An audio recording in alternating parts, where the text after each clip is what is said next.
What's the difference between ordinary leaders and extraordinary leaders? It's the extra. But what is the extra? Can it be defined? Can you attain it?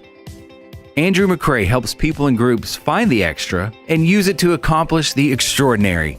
And leaders have to have a positive attitude. That doesn't mean that they sweep troubles under the rug or they don't acknowledge challenges. Certainly we have to, but they meet challenges head on with a positive energy. Andrew's keynotes, workshops, and trainings have him crisscrossing the country to visit audiences of 10 to 10,000. His messages have been heard in boardrooms in Tokyo, packed arenas, and rural town gatherings. Andrew owns and operates a 4,000-acre farm and ranch where he begins most mornings on horseback to check cattle. Groups enjoy his real-life stories that help us laugh and think. My grandfather lived to be 98 years old. For many years, one of his jobs each summer was in this building, the Missouri State Fairgrounds. Now, I might have a few folks from Missouri, a few folks that recognize this building, but this is the Coliseum at the Missouri State Fair. And he was the beef cattle superintendent. And so, of course, he was in charge of all the show animals and all the different things that would be happening in that building. And one day, he had a knock on his door. He said, "Come in." Lady walked in, and she was crying. Well, that doesn't happen every day. You know, you have a lady that walks in and is crying when you're a beef cattle superintendent. And he said, "Can I help you?" And she said, "Well, I sure hope you can, because I'm in trouble and I need some help."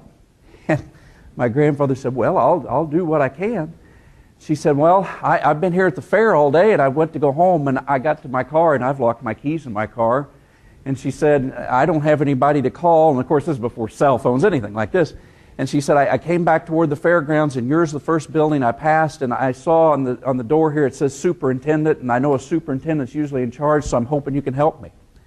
And my grandfather laughed and said, "Well, I'm in charge of beef cattle." He said, "I don't know much about getting keys out of a car, but," he said, "I'll do what I can." He said, "Why don't you come with me?" He said, "The security office just up the street. I bet they can help us." And so that's what they did. Missouri State Fairgrounds, you walk a half block up the street, behind the grandstand, the highway patrol runs the security office.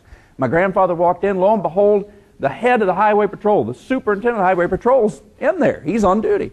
My grandfather knows him, and he's explained the problem, and the superintendent said, "Well, I'm your man." He said, let's head out to the car." So he grabbed his bag of tools, and now all three of them go out to the parking lot, and they work, and the highway patrolman can't get the keys out of the car.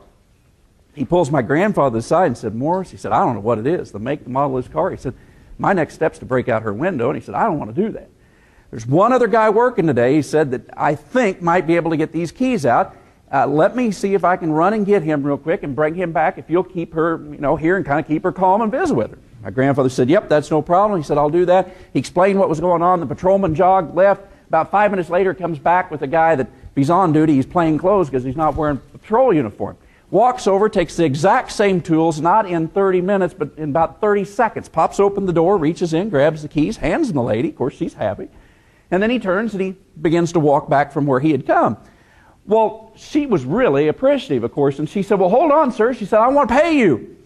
And he just kind of waved his hand. He kept on walking. Meanwhile, the patrolman, he kind of laughed a little bit, and she turned to him and said, "Well, sir, let me pay you or buy you lunch if you can accept it as a patrolman." She said, "I'd really like to do that." And he kind of shook his head, and he just laughed a little bit harder. She turned to my grandfather and said, "Well, let me do something for you guys." And my grandfather said no, but the patrolman just continued to laugh, which seemed a little bit odd to this lady. And so finally, the curiosity got the better of her.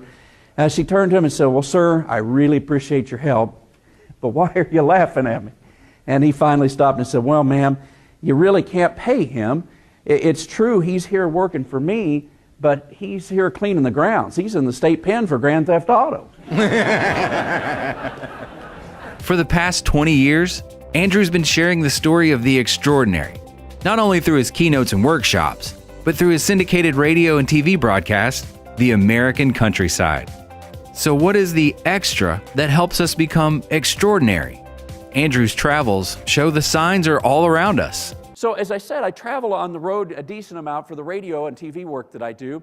We end up in a lot of different places, and so I like to take a lot of pictures and share those with people. So this morning we'll be sharing pictures and stories from stories we've done in Denmark and Moscow, China, even some work we've recently done in Baghdad and even in Iran, some places some folks don't get very often. Some research we've done at places that you've heard of, probably like Harvard and Yale. But I find that people enjoy seeing the pictures because the pictures help tell the story. Pictures of places like Denmark, Wisconsin, Moscow, Idaho, China, Indiana, some of the work we've been doing in Baghdad, Florida, and even in Iran, Texas. Some of the research at places like Harvard, Nebraska, even Yale, Oklahoma.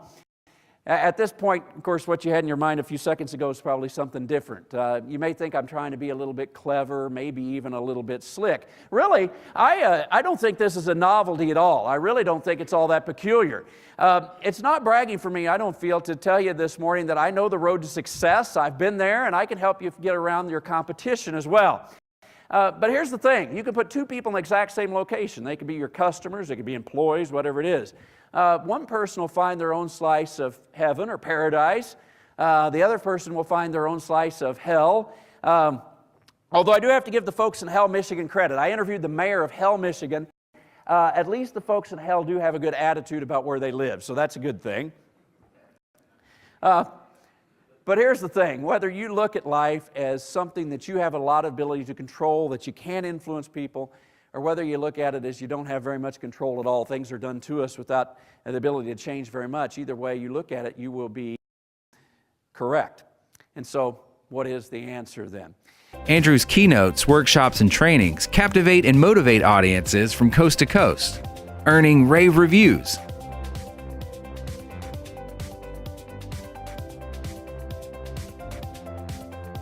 Audiences enjoy his humor, inspiring stories, and proven leadership techniques he brings from his extensive broadcasting travels.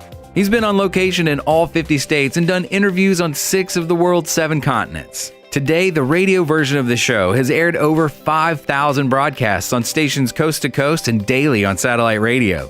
The winner of numerous awards in broadcasting, his TV features are seen nationally on weekends in over 150 local markets and on cable networks.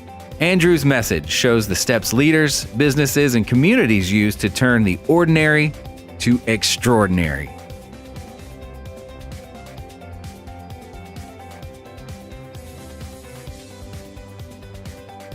The extra makes all the difference in the world.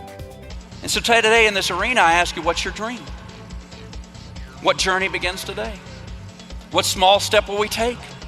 What little thing begins today that 5, 6, 7 years into the future might result in something more than we ever imagined and touch lives that we could have never thought of? Whether it's on radio, television, or in person at one of his keynotes, join Andrew on a trip to becoming extraordinary today.